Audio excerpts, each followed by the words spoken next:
Linda Ely, as always. Thank you, Linda. Good morning and welcome. Welcome to our meditative gathering. And I don't know if I told you this, but about a month ago we decided to broadcast first gathering at 8:30 just to check out our equipment. And we spontaneously had 25 people watching us.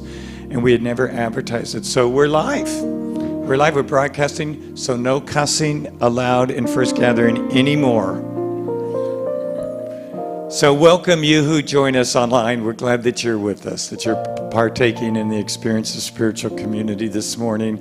And this morning, we have a new person with us. We have Michael, who's coming out from behind. He's our new productions coordinator guy. Our new productions coordinator guy. So let's be really nice to him. We want him to come back next week and thereafter. So thanks for being here with us, Michael. Thank you. And we also have Janet Hammer with us this morning, who's our guest singer, because Gino's training Michael behind the screen. So thank you for being with us, Janet. And Reverend Sarah is with us this morning. So Reverend Sarah, Linda, myself, and Janet will create a really gentle, open space for us to come into and to feel God's presence. So take a deep breath right into your soul. Let your soul just wake up this morning to the power of love. So how great it is that we just get to come here this morning on this early hour of the first day of the week and open to God's love, just as we are and just as we aren't. So perfect opportunity to let go of lesser things, to come into the deep awareness of a loving intelligence that dwells within us as loving presence. And so we still ourselves and we open.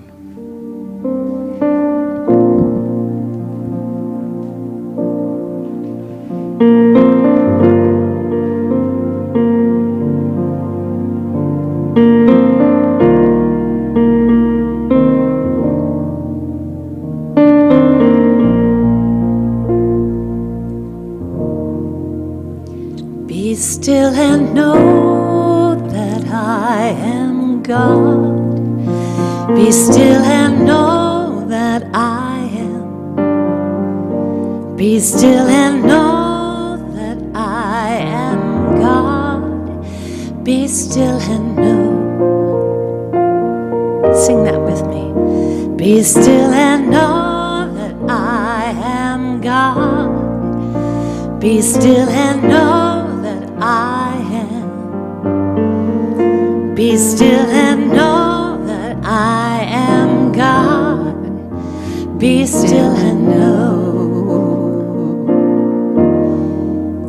Be still and know that I am God. Be still and know that I am. Be still and know that I am God. Be still and know. Be still and know.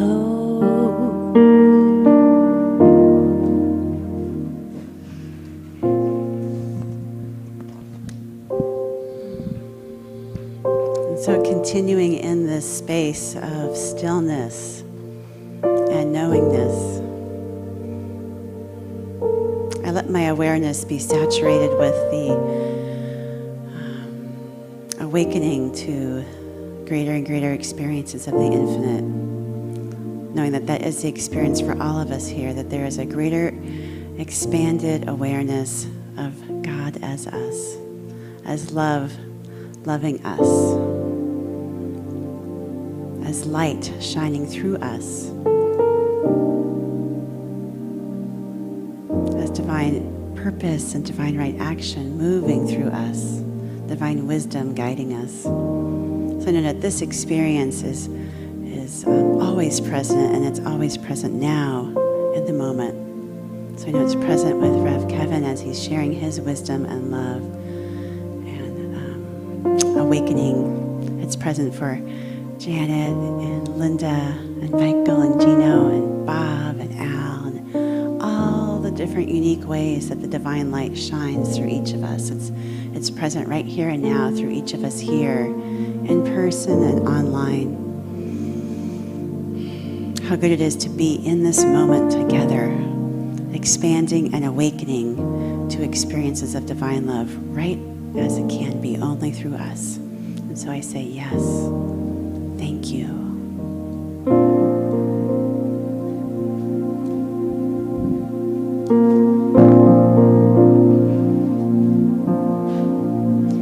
Be still and know that I am God. Be still and know that I am. Be still and know that I am God. Be still and know. Be still and know that I am God. Be still and know that I am. Be still and know that I am God. Be still and know. Be still and know. Be still and know.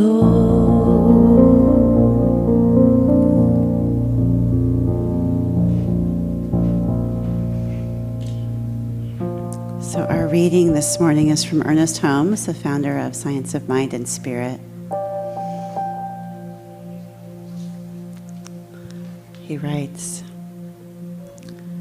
"We recognize that the universal spirit as all source of life and inspiration, an infinite self-knowingness, which we grasp only in part, but which is ever available. We are an extension of spirit."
centered and anchored in the awareness of God's perfect presence.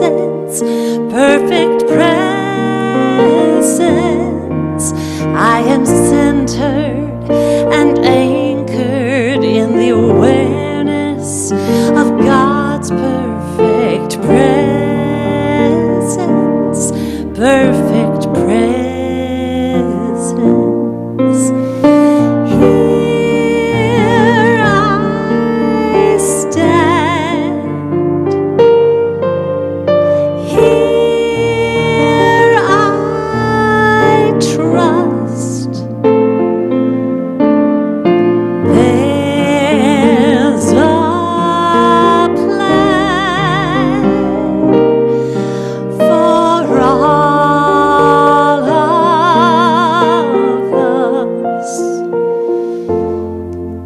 So be centered and anchored in the awareness of God's perfect presence. Perfect presence.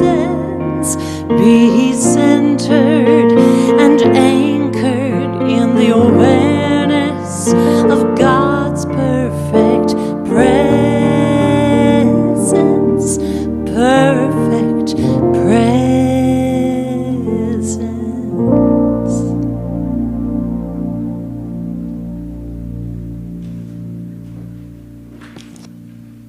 So just taking a deep breath. Let's acknowledge Janet Hammer. Thank you, Janet. That's beautiful. Very nice. Good morning again. So I missed you guys last week, but I want to acknowledge Margot. What a great presence and talk she gave, right? I was very inspired by it. Thanks, Reverend Sarah, for holding down the fort, and Gino, and Blade, too, because Blade had the idea and orchestrated the whole of the psychic fair. So really great, yeah. We're doing it again. We don't know when, but that's something we're going to do again. So that was the first one of others. So, yeah. Oh, and then when is Margot's next Angels? First Saturday. This coming Saturday, Angels, here at the office at 10 a.m., right? 10 to 12, yep. So partake in that, Angels. So you probably heard this quote. I've heard it a lot of times, or this saying, that a butterfly moving her wings in one part of the world, right, can cause a typhoon in another part of the world. Have you heard that? That's kind of a common saying, right? So I don't know if that's true or not. Wonder if it's true.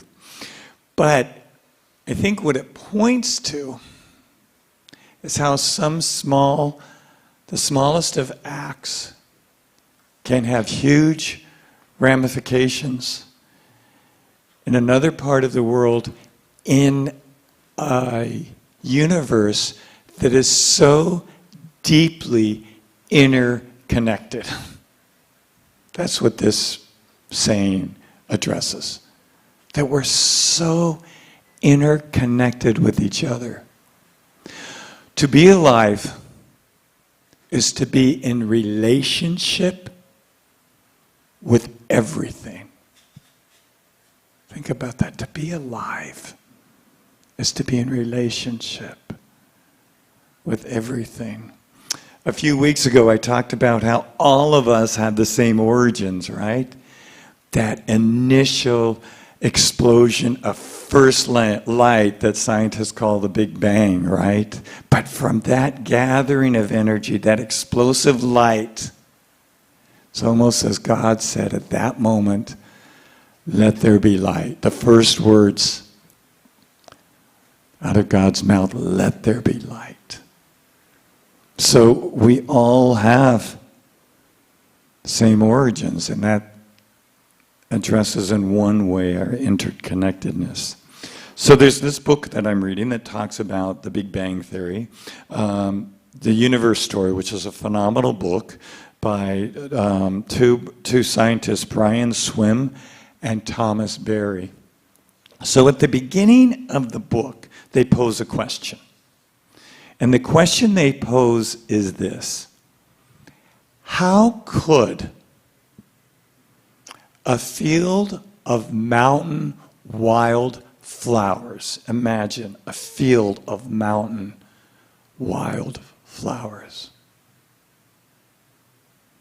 how could Beethoven's symphonies,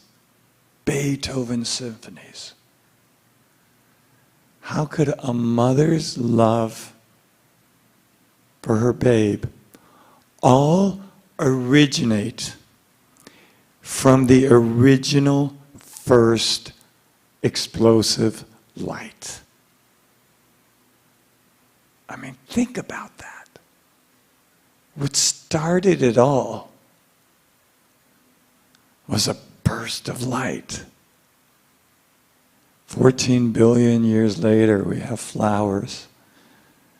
We have symphonies. We have a mother's love. And then he goes, when he poses that question, I think he spends the rest of the book trying to answer the question. I personally think it is ridiculous to think there's any cause for this evolution other than a loving intelligence.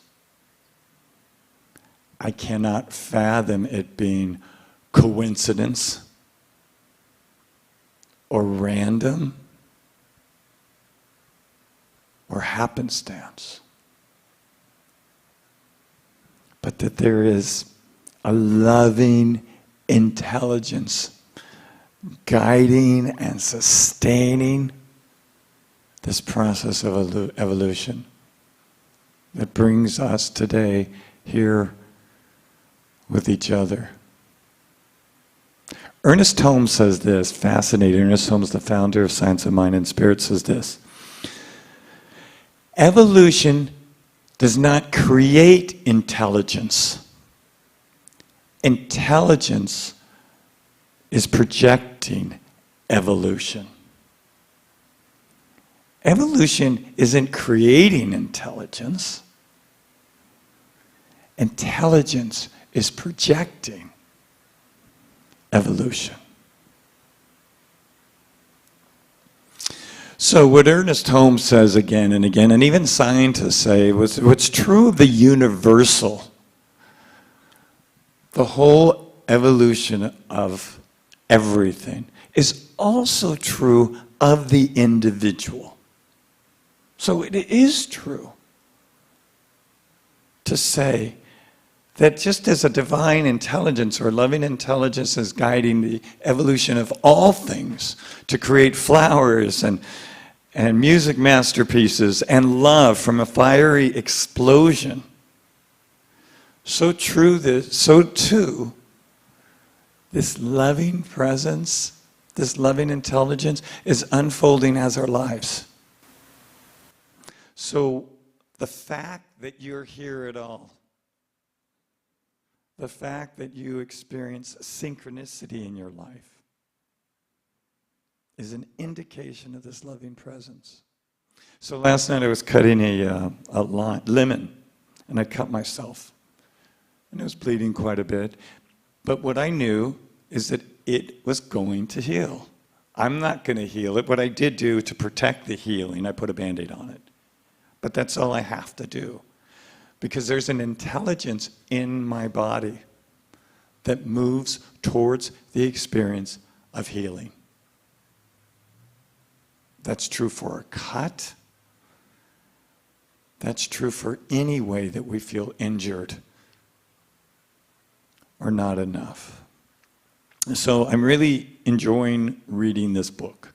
And I'm really excited to get to the point, he starts from before the first cell happening. So, and he's pretty articulate in his writing, or they are. I'm really excited to get to the point where humans develop or humans happen, right?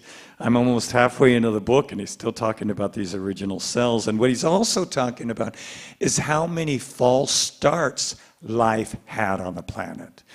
Life maybe started with a cell or two, and then the ice age happened, or fiery experiences happened, and life had to start over. So there were about 3 or 4 times life had to start over because the conditions had to get just right for life to really happen. So what else is the new life that came about after the wiping away of the prior cells or the prior amoebas or whatever they were? They're new, but they also embraced what went before them. So it was an advanced intelligence. They brought forth the intelligence that went before them. It wasn't completely a start over, but a building upon. And he points out in this book, or they point out in this book, that struggle, chaos, conflict, and start over are necessary elements in the creative process.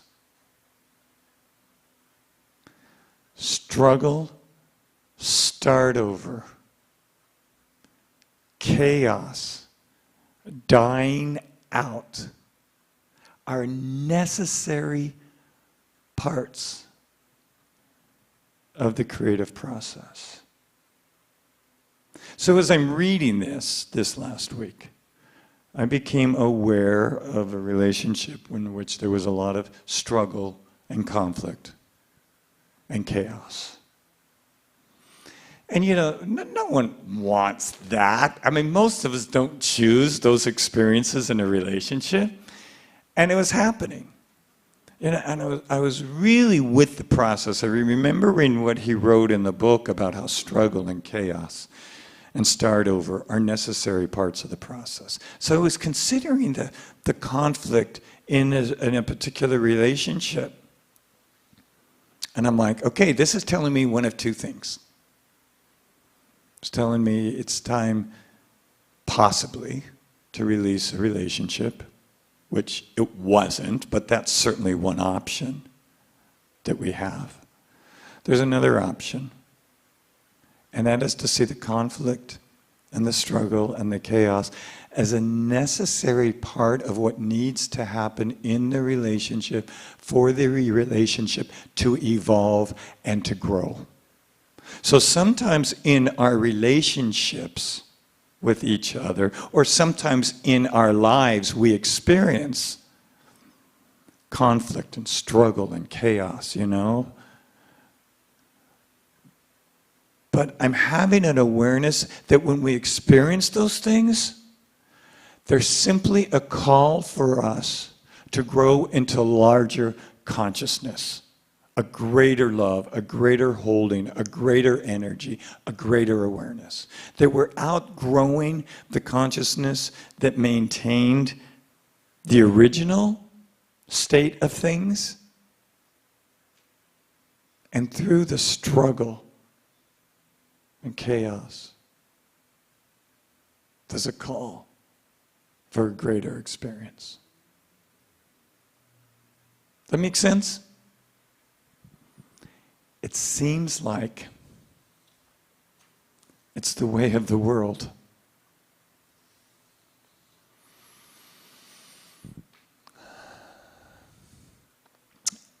They talk about gravity in this book. And they say that gravity cannot be seen or heard or touched. The result of gravity can be witnessed, but gravity itself it can't.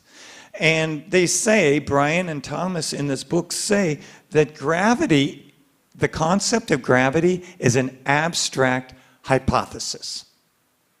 Abstract hypothesis, that's what they say. It's a mental attempt at understanding what's going on. So I was thinking about that, and I was thinking maybe gravity is really the drawing together of objects that have the same origins. A bringing together of objects that have the same origin. Psychologists tell us that the deepest need in humanity is to belong, to fit in, to be accepted, to be loved. It's not just some psychological need. It's in our DNA to be connected to each other. Because quite literally, we all come from the same experience. It's in our very nature to be connected. So how much of your life do you work at to just be connected, to just be accepted, to just fit in? How hard have you or do you try to just belong? To be loved, to be seen, just for who we are, to be wanted.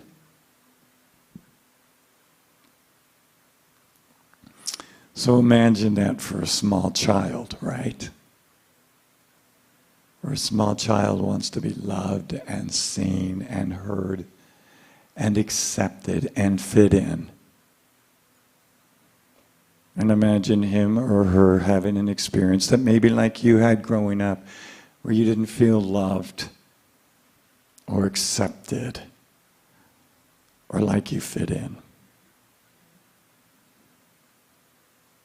So what we do at those times at a very young age is we develop what they call survival mechanisms, where we figure out how we're going to be loved, how we're going to be accepted, how we're going to fit in. Right? We think of that as a young age. Because the power of rejection is pretty devastating. Right? In our indigenous ancestors, in the tribes, the worst punishment that they could suffer was not physical punishment. It was being sent away from the tribe. That's the worst. Because assuredly, that meant someone's death. So I can't help but think in our very bones is the fear that if we're rejected, we won't survive. So it's really important for us, right? To accept ways, or that it was really important for us to accept ways to be accepted and to fit in. So for me, what happened, what I did is I thought, I have to do it perfectly. That was my little 2-year-old figuring it out, you know. I have to be right and do it perfectly to be accepted, to fit in. So I have this perfectionist streak in me.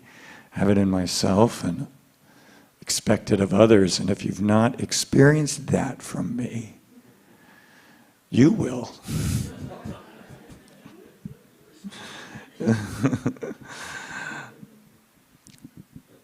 It's an attempt to fit in, but it's a very defense that blocks us from intimacy and from connection. You know, they served us. These survival mechanisms served us at one time. They kept us alive. But then they become a defense and a buffer to the truth that we really are all connected to each other.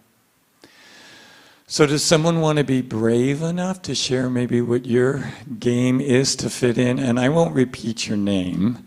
I will just repeat what you say so the people online won't know particularly what you're saying. Anyone want to share kind of what you do or to try to fit in, to be loved?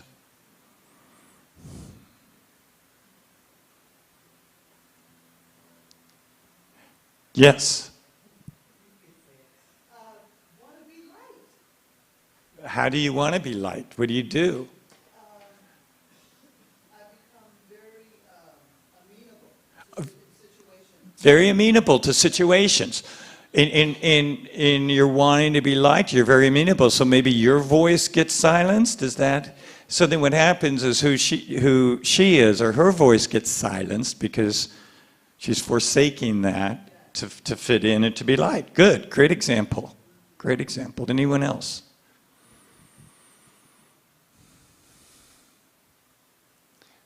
Yes. Taking care of others. Be so busy taking care of others, because when I take care of others, they'll appreciate me and like me. Not for who I am, right? But for what I'm doing. Good. Yes. The same way. Oh, it's Gino. Oh, sorry. As the woman back there behind the screen. Whoops. As Gino Walker, who said... Gina Walker, okay, that she's meek and mild to fit in? Sometimes, really? Was that at your last job? Sorry, we're going back to this here. Going back to, did you quiet yourself or your own voice or your own needs, you know? Because if it's different from the other person, yeah. Thank you. Anyone else want to share?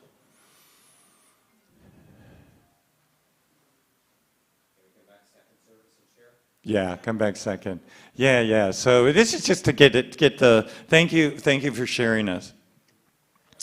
So here's what I love. There is a really clear answer to this psychological dynamic that really has its origin in evolution, right? This isn't just us psychologically thinking now it's a reptilian, it's a reaction.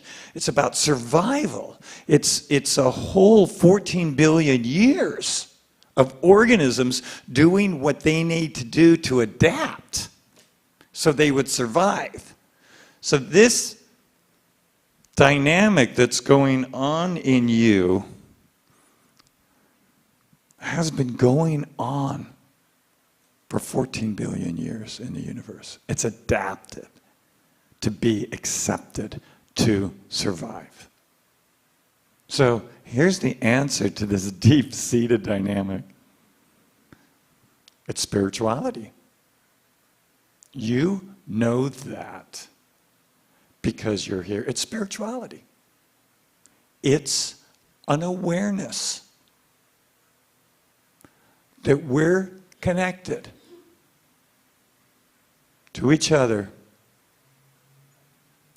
to this loving intelligence that is guiding the universe.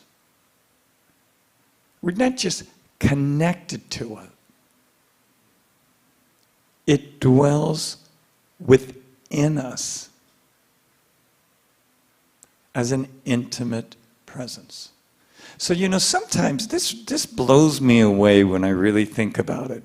14 billion years ago, that original gathering of energy, that first brilliant, radiant blast of light, right? That dwells in me and seeks my awareness. It just blows me away to really consider that.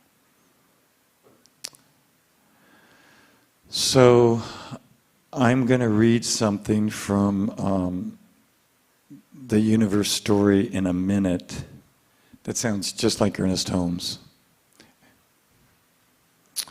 But Ernest Holmes says that this divine intelligence, this evolutionary impulse, is as intimate to us as we are aware of it.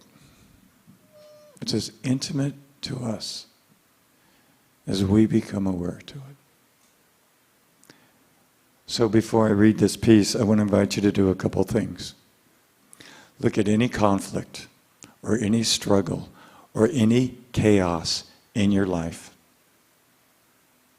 as a call from this loving intelligence to expand and evolve into a higher consciousness. Any struggle, any conflict, any chaos, let it be an invitation to expand into the awareness of this loving intelligence. So I'm going to invite you to close your eyes here.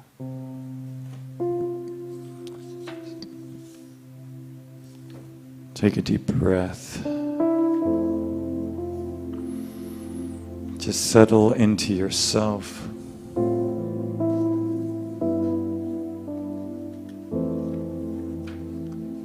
Settle into the awareness.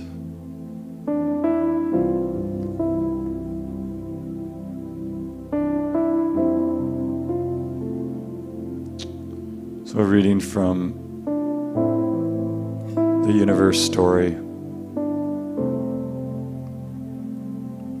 Originating power brought forth a universe.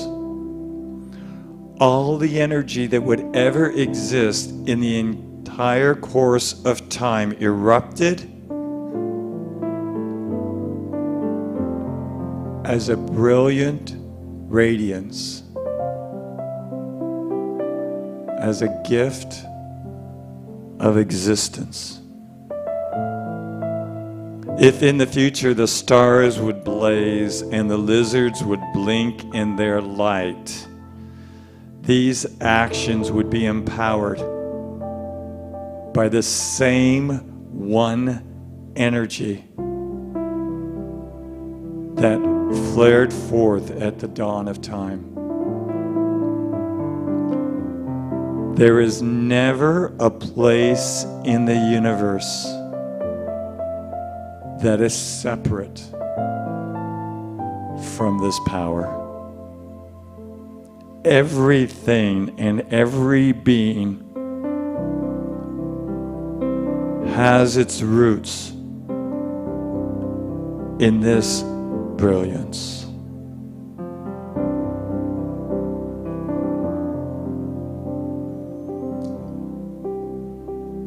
And so we open now to the brilliance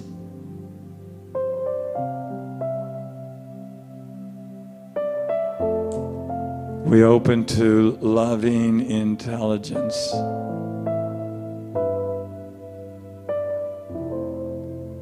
That breathes our breath, that beats our hearts.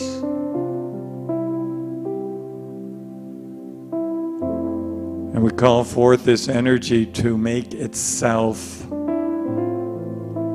known to us.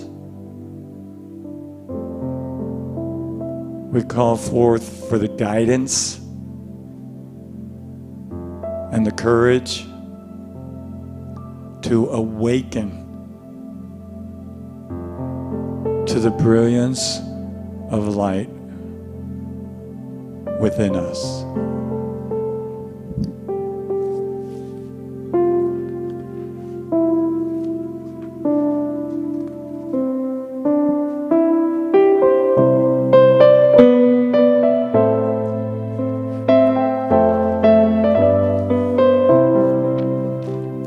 Many lives, beliefs and faiths, change, but there is one source of life, and we all know this deep inside. Many rivers are returning in their own way to one source. Many rivers are converging with the one unchanging force in our lives.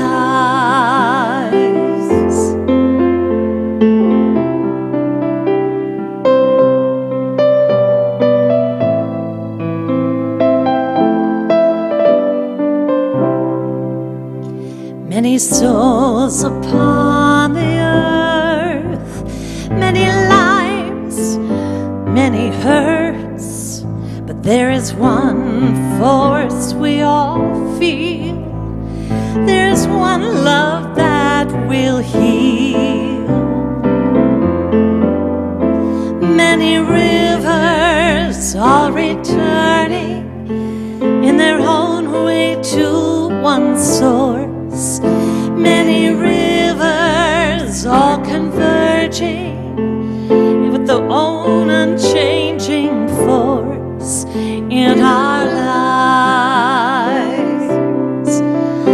Oh, our eyes may fool our minds, in our hearts we recognize we're not two souls, you and I. We are one, the source of life. Many rivers are returning in their own way to one source. Many rivers all converging with the one unchanging force. I can listen and I can love you even if we don't agree, 'cause where we come from and where we're going is the same for you and me. Many rivers we're returning in our own way to one source. Like many rivers we're converging with the one unchanging force in our lives.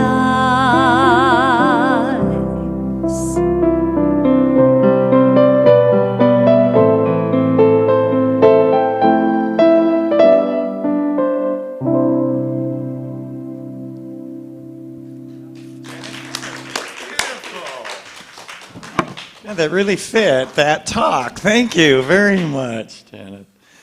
So now's our time for giving and receiving. You know the drill. You've been here enough. You all have.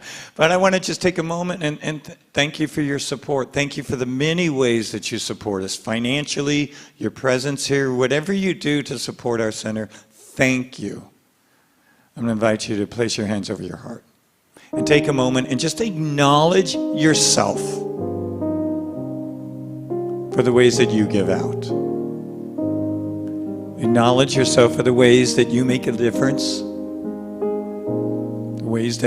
many ways that you show up. And just know with me that as we give out, we increase the power of love on our planet. And we know this together as we say, so it is.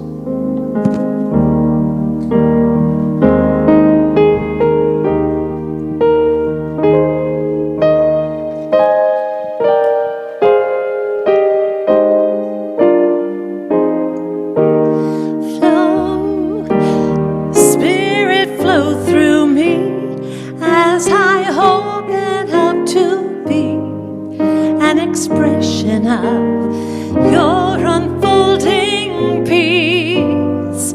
Show, Spirit, show through me as I open up to be an expression of your unfolding love.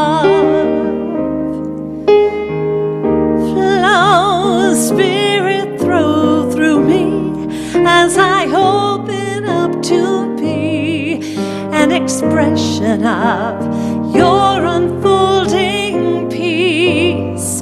Show, Spirit, show through me as I open up to be an expression of your unfolding love. Thank you, Janet. Thank you, Janet. Okay, a couple quick announcements that I have, and that is, just one. I'm doing, most of you probably taking this, but Foundations a week from this Wednesday. So if you know someone that you would like to invite to that experience, or you want to jumpstart, come join us Wednesday night, 6:30, a week from this Wednesday, across the street in the classroom. Okay, here's Sarah. Hello. So I'm coming to speak to you as the director of our home group ministry and invite you and let people know that home groups are available. They're a wonderful experience on a monthly basis in a small group of folks getting together and talking and connecting and sharing their spiritual transformation. It's a beautiful experience and a way to get to feel more connected and have a greater sense of belonging, like Rev Kevin was speaking about. So if you're interested, there's a sign up at the Yes table. I'll be back there and can talk to you about that. Or if you're online and you want to email me at revsarah@universalspiritcenter.org, I can connect you. So I look forward to connecting more of us together. Thank you. Good morning. I'm Bob Mosai, and I have your announcements for today. And a joke. If you've already taken the Foundations class, Power of Our Word, a certificated class with Rev Sherry, starts on Thursday, September 8th from 6:30 to 9 o'clock for 8 Thursdays. It counts as a prerequisite to professional prayer practitioner training. Awakening Wednesday, Divine Breathwork with Toby Geist. Make sure to bring water and a yoga mat. This work is very important and healing. Join us in person or online at 6:30 on Wednesday, September 7th. Racial Equality Project. This our call to action this month. Join our committee as we break bread together at Awash, an Ethiopian restaurant on Elkhorn Boulevard. The new date, we had a missed date last week, so it's the 18th after the second gathering. So there's a sign up at the Yes table, and also the Racial Equality Project team meets on every second or fourth Tuesday. So if you're interested, you're welcome to give feedback and suggestions. We'll be at the Yes table after the gathering. Our history. On this day in 1956, the home of Montgomery, Alabama pastor Robert Gates was bombed. Pastor Gates, a white man, had been an outspoken supporter of the Montgomery bus boycott. To overcome racial inequality, we must confront our history. We all are part of our history. Next month, we're turning 21, believe it or not, again. If you'd like to be a part of the celebration committee, sign up at the Yes table. We're planning a barbecue in a park in Mission Hills on Sunday, September 25th. And speaking of barbecue, what happened to the cannibal that showed up late for the barbecue? He got the cold shoulder.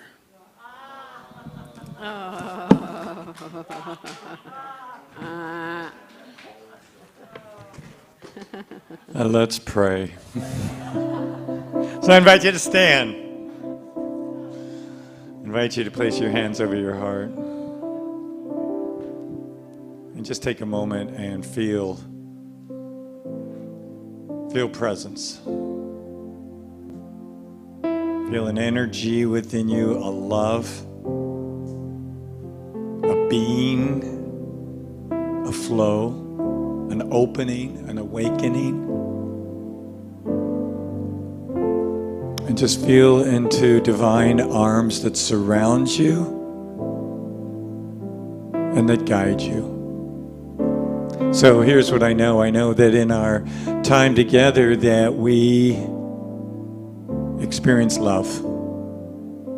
Because we've been together, we have a greater awareness of love in our lives, and we move this love, we let this love flow out into our lives. And let's know this together as we say. So it is. Sing together with me.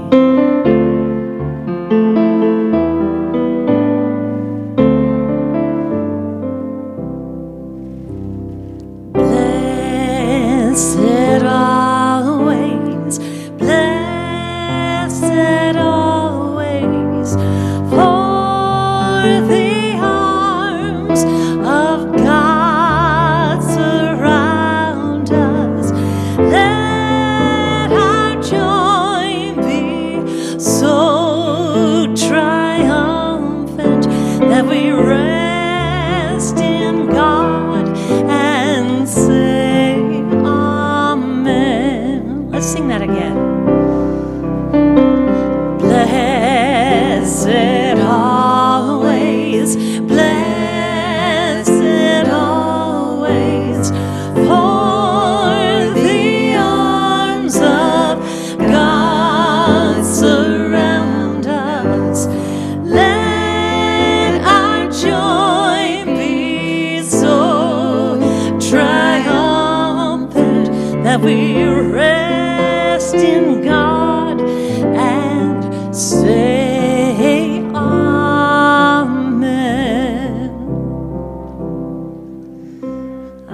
Be blessed, be blessed.